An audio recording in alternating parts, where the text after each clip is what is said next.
Bonita essa minha arte. Tá bonita minha arte.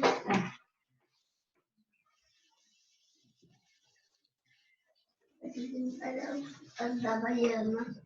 A Baiana.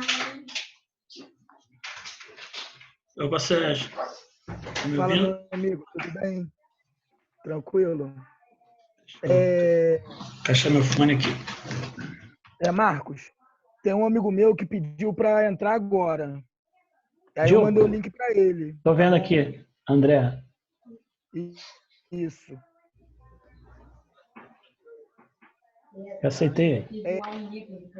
Show de bola. Eu já estou estudando com o André há um tempo. A gente está da metade para o final do Apocalipse já. Pô, que legal. André, ele canta comigo no Cantarte. Já. Oi, meu querido. Olá, boa noite. Boa noite, André. Seja bem-vindo. Tudo bem, doutor Marcos? Tudo bom? Tranquilo. Tava falando para ele, André. A gente já está estudando há um tempinho, né? Já está meio que indo para o final do Apocalipse já, né? Aham. E só falta mesmo aquela parte do Apocalipse 12 em diante ali. Né? Sim, sim. Mas assim, mesmo que seja repetido para mim, mas nunca é demais. Show de bola. É isso aí. Eu também. Eu gosto muito de estudar. Tô até meio Sim. rouco de tanto que falei hoje. Mas Isso é sua bom. voz É é bom. natureza, né, Sérgio? Não, mas hoje eu dou uma exagerada. Esse tempo de corona eu estava recuperando a voz, né? Ah, tá. Pô, Marcos, me sim. explica aí. Nós vamos... vem mais gente ou a gente já dá início? Como que a gente faz? Espera um pouquinho. Sérgio, de qualquer forma eu estou gravando, que tem a opção aqui no Zoom de fazer a gravação, né? Então, a minha ideia é depois passar isso para eles também, porque algumas pessoas ainda estão tendo alguma dificuldade, uns para instalar o Zoom, outros porque estão com problemas pessoais mesmo e não puderam participar. Então, vamos começando, né? Isso, vamos começando. Eu só ia te pedir para você se apresentar no vídeo aí, que aí já fica gravado, para algumas pessoas te conhecerem aí, saber um pouquinho de você. Pode ser coisa breve. Tranquilo. Meu nome é Sérgio, eu frequento a igreja de Vila Cosmos, né? O Marcos também frequenta a igreja de Vila Cosmos. André, você é de que igreja? Você frequenta onde? Bom, eu frequento a igreja de Moinho, que fica em Campo Grande. Pertinho de mim aqui. Estou em Santíssimo. Ah, é pertinho. Inclusive, depois talvez em breve, assim, ano que vem, uma mudança de igreja, talvez eu vá para a igreja de Moinho, lá, vou lá conhecer vocês lá. Poxa, vai ser um prazer para a gente. Legal, bem legal. Né? E É uma assim, igreja muito calorosa. eu e o André, a gente cantou durante muitos anos no grupo Cantarte, né? Muitos anos. Eu já ainda temos tô lá, né? eu que dei uma escapada, né? Eu tô com dificuldade da voz. Falar eu consigo, mas cantar tá difícil, né? Mais complicado. Mas fazer os dois ao mesmo tempo é muito complicado, né? Mas assim, para quem não me conhece, eu sou professor de ensino religioso da Escola Adventista da Tijuca, né? Dou aula de história em Inhaúma também e sociologia lá na Tijuca também, né? Então assim, eu fico com esses 3 encargos aí e tô lá já há algum tempinho. É um grande prazer para mim, né? Amo meus alunos, aquele colégio, né? E adoro estudar profecia, né?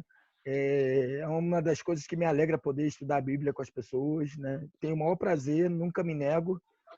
E estamos aí, né? Para estudar a palavra de Deus, né? Não tem coisa melhor. Com certeza. Eu digo que as maiores emoções eu sinto na palavra de Deus, né? Porque por mais que a gente viva a nossa vida, nós tenhamos alegrias e tudo mais, mas a esperança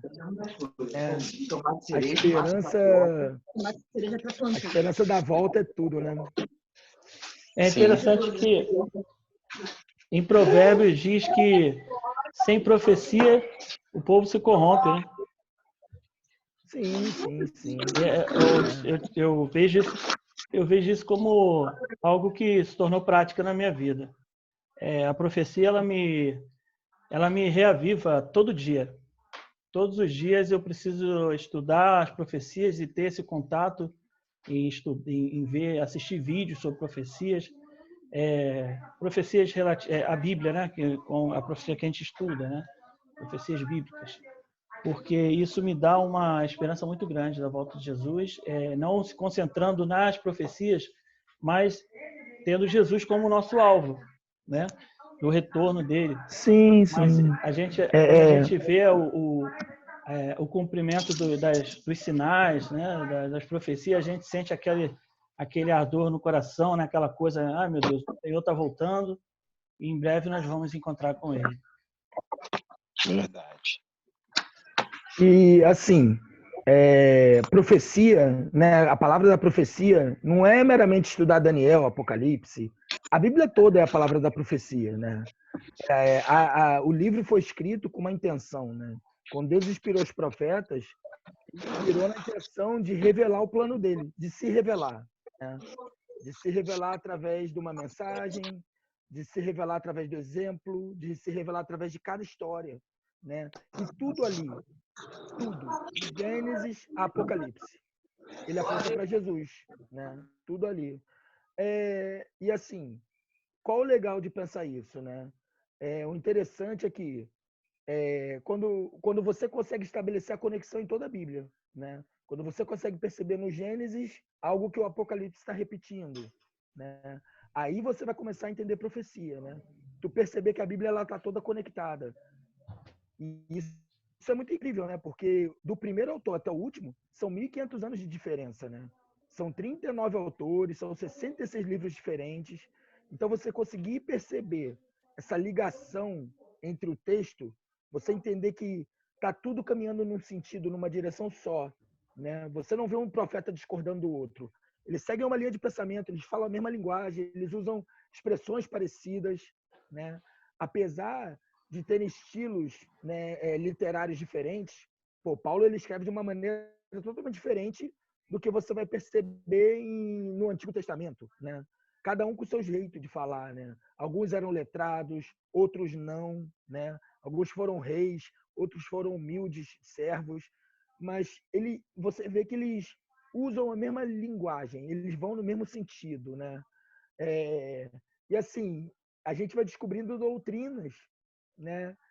Verdades escondidas ali, e você percebe que para eles aquilo era um pensamento rotineiro deles, né? O que para nós hoje parece ser um mistério, né? Algo incrível porque muita coisa se perdeu, infelizmente, com a história, mas para eles era o normal, era o que eles entendiam, né? Por exemplo, quando a gente ouve falar de segunda morte, é um termo que muita gente nunca ouviu falar. Que lance é esse de segunda morte? Mas a Bíblia comenta, né? Quando a gente ouve falar do milênio, né? Da cidade santa, são termos que para muita gente é estranho, né? Na nossa cultura, né? No mundo pós-moderno, no mundo ocidental nosso, focado em celular, em rede social, né? Mas para os escritores da Bíblia, né, era algo comum, rotineiro, era aquilo que eles enxergavam, aquilo que eles entendiam, né? E fazer o exercício de tentar compreender essa verdade, ele é muito importante, porque a palavra da profecia, ela é atual, né? Ela se cumpriu durante toda a história, mas ela está presente hoje, né? Ela tá se cumprindo hoje também, né? E poder enxergar isso no passado, no presente, te dá tranquilidade em relação ao futuro, né? Porque você está afirmado na esperança. Você entendeu, né? A fé, ela deixou de ser eu acredito para ser uma certeza nas coisas que se esperam e ser a prova das coisas que não se veem, né? A fé, ela vem pelo estudar, não tem outra forma, né? Você pode crer, você pode acreditar, mas a certeza absoluta e plena de que a palavra é viva, de que Deus comanda a história, vem quando você vê claramente na Bíblia, né? Deus mostrando, olha, eu estou comandando os passos, né? E há inumeráveis textos para te dar essa certeza, essa tranquilidade, né? E é legal que a gente vai poder ver alguns aqui, né? Vai poder perceber alguns aqui. Muito bom, Sérgio. Você estava falando aí, estava vindo à minha memória alguns processos que aconteceram comigo durante esse tempo, em que eu fiquei, estudei um tempo a palavra de Deus, tive uma oportunidade de fazer um seminário e uma outra denominação, não era adventista, mas chegou um momento que realmente eu senti a falta disso que você falou. Você vê o cumprimento das profecias de acordo com o que nós estamos vivendo, conforme o mundo, né? Porque existia algo que acontecia comigo que talvez tenha acontecido com uma outra pessoa que talvez esteja nos assistindo. Quando a gente vai para a Bíblia e lê aquelas histórias da Bíblia, ainda que a gente traga algo que é para a nossa vida no dia de hoje, alguma lição, algo nesse sentido, né? Algo alegórico, eu tinha muita dificuldade de entender realmente que as passagens da Escritura elas estavam relacionadas com o que nós estávamos vivendo e com a humanidade, né? O que aconteceu com a humanidade. Então, assim, até por falta de conhecimento histórico que eu não tive, eu nunca fui ligado muito à história, eu passei a estudar, quer dizer, a Bíblia me levou para um patamar em que eu fui obrigado a estudar a história do mundo, né? Passei a conhecer sobre Babilônia, sobre o próprio Egito, a Síria, todos esses reinados que existiram, que a Bíblia me chamou a atenção para isso. Então, eu achei, assim, comigo foi tão interessante, foi uma coisa magnífica, porque talvez com outras pessoas aconteça o contrário.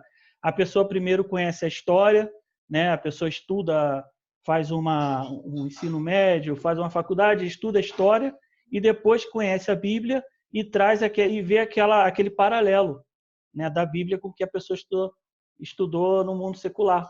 Comigo já foi ao contrário. Eu não tive muito interesse em estudar.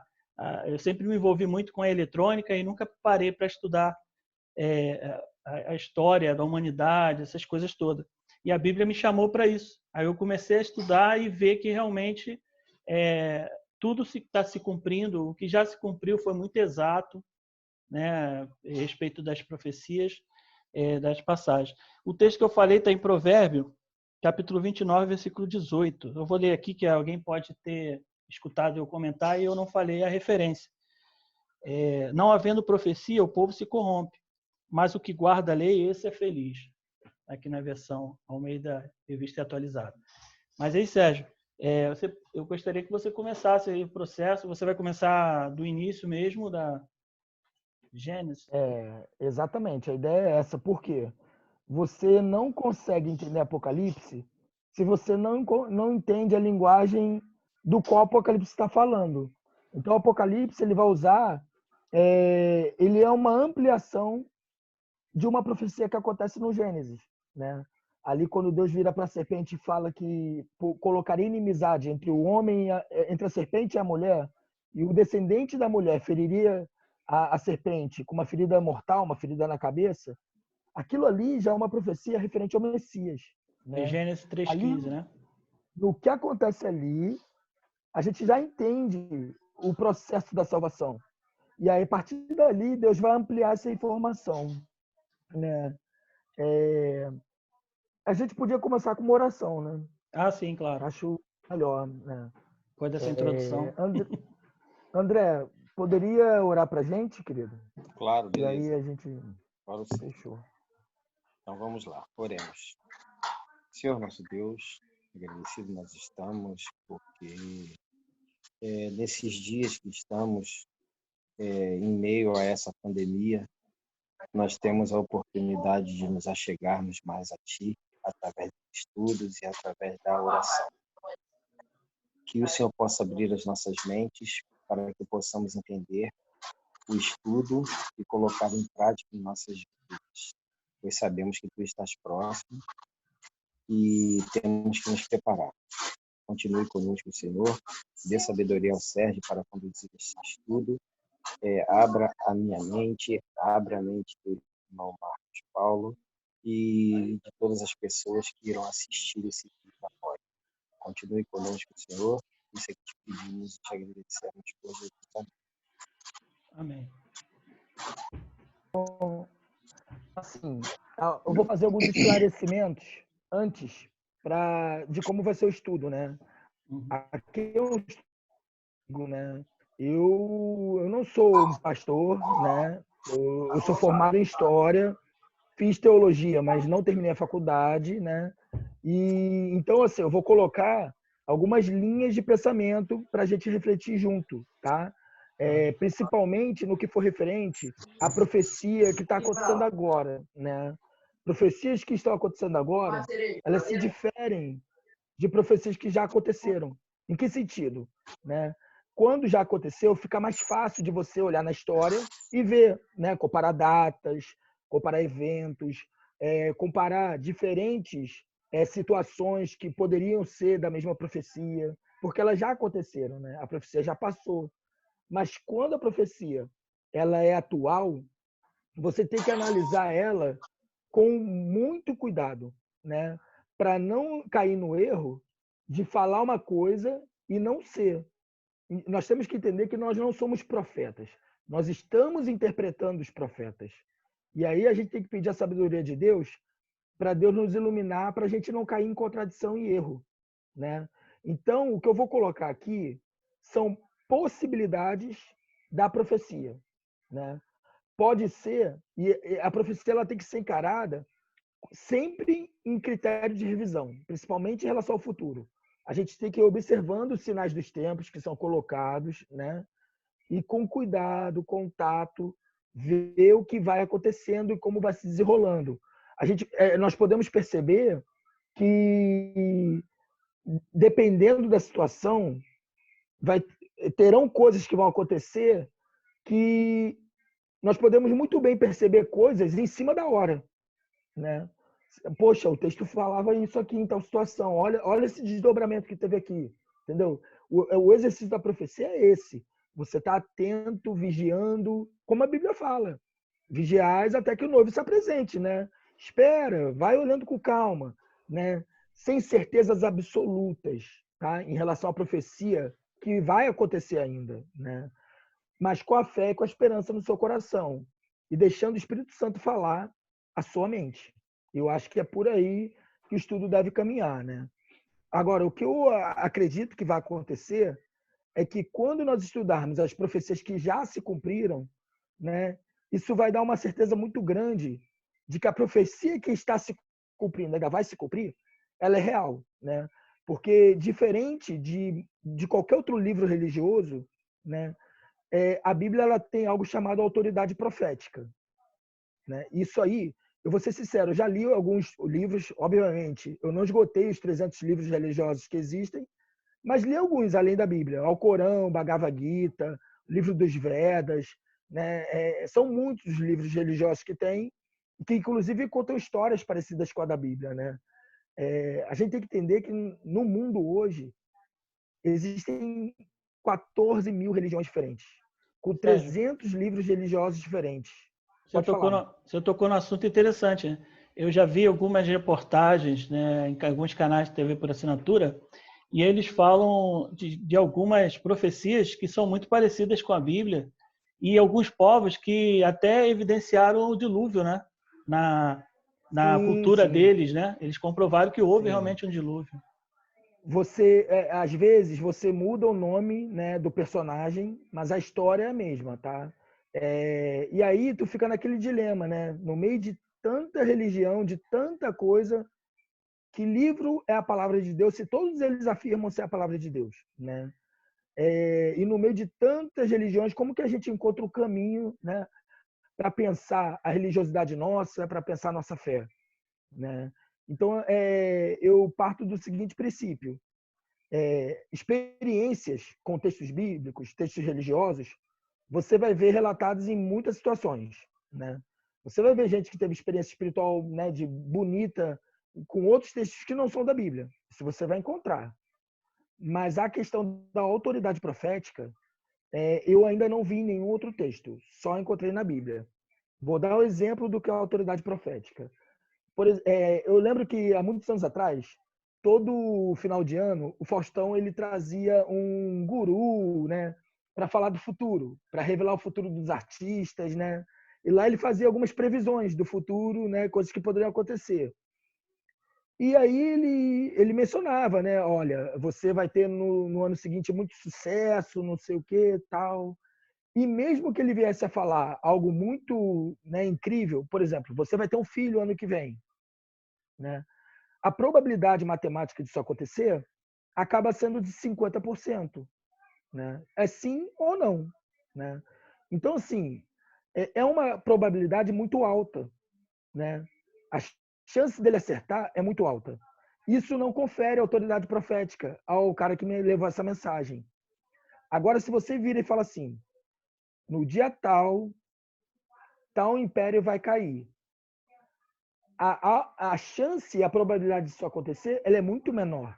Porque você está dando o dia exato, você está dando o nome do império e o que vai acontecer com ele. Entendeu?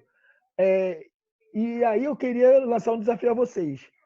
Que vocês me dissessem qual a probabilidade matemática do que eu vou contar para vocês agora acontecer.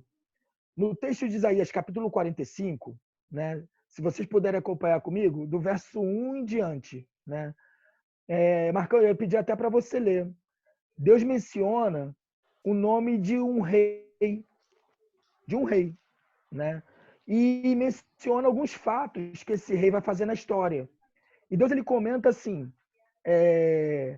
eis que eu te chamo pelo teu nome, ainda que você não me conheças, para que saiba que eu sou o único Deus. O interessante disso, qual é? O rei citado, ele existiu na história, ele é comprovado historicamente, existem, né, documentos históricos na arqueologia, né? Nós temos comprovação da existência dele. Inclusive, nós temos comprovação de alguns atos dele, né? O interessante é que Isaías escreveu isso por volta do ano 700 a.C. Esse rei só nasceu por volta do ano 500 a.C. Ou seja, o nome dele está citado na Bíblia uns 200 anos antes dele nascer. Aí, isso é autoridade profética, né? Como é que você me explica cientificamente, matematicamente, a Bíblia citar o nome de um rei 200 anos antes dele nascer e contar os atos que ele fez na história? Né? E contar com bastante exatidão, né? Detalhes, Sim. riqueza de detalhes. Você pode ler para a gente, Marcão? Sim, qual é 45? Tá falando de Ciro, né, cara? Isso aí. Uhum. 45, qual versículo que você quer? Do 1 em diante. Vai lendo, aí eu te falo aqui.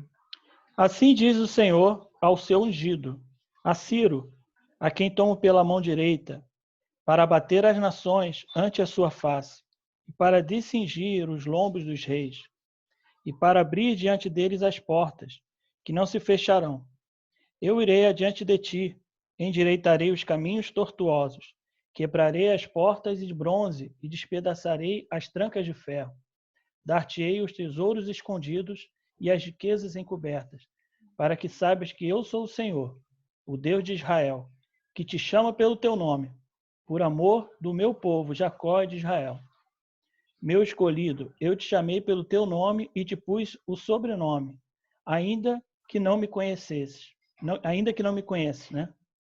Eu sou o Senhor, e não há outro. Além de mim não há Deus, e te cingirei, ainda que não me conheças, para que saiba até ao nascer do sol até ao poente, que além de mim não há outro, e eu sou o Senhor, e não há outro.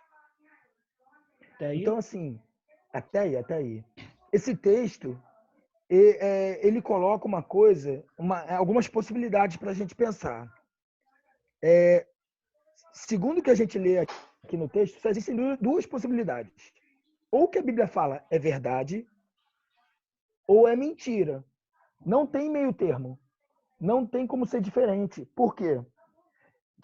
O que ele fala aqui? Para que saibam desde o nascente e desde o poente, que fora de mim não há outro. Eu sou o Senhor, não há outro.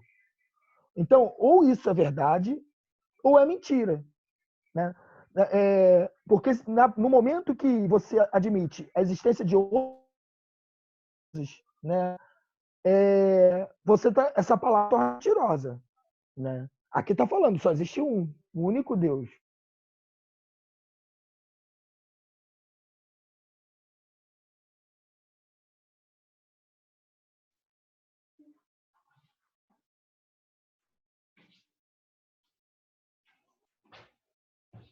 Acho que o Sérgio travou, né?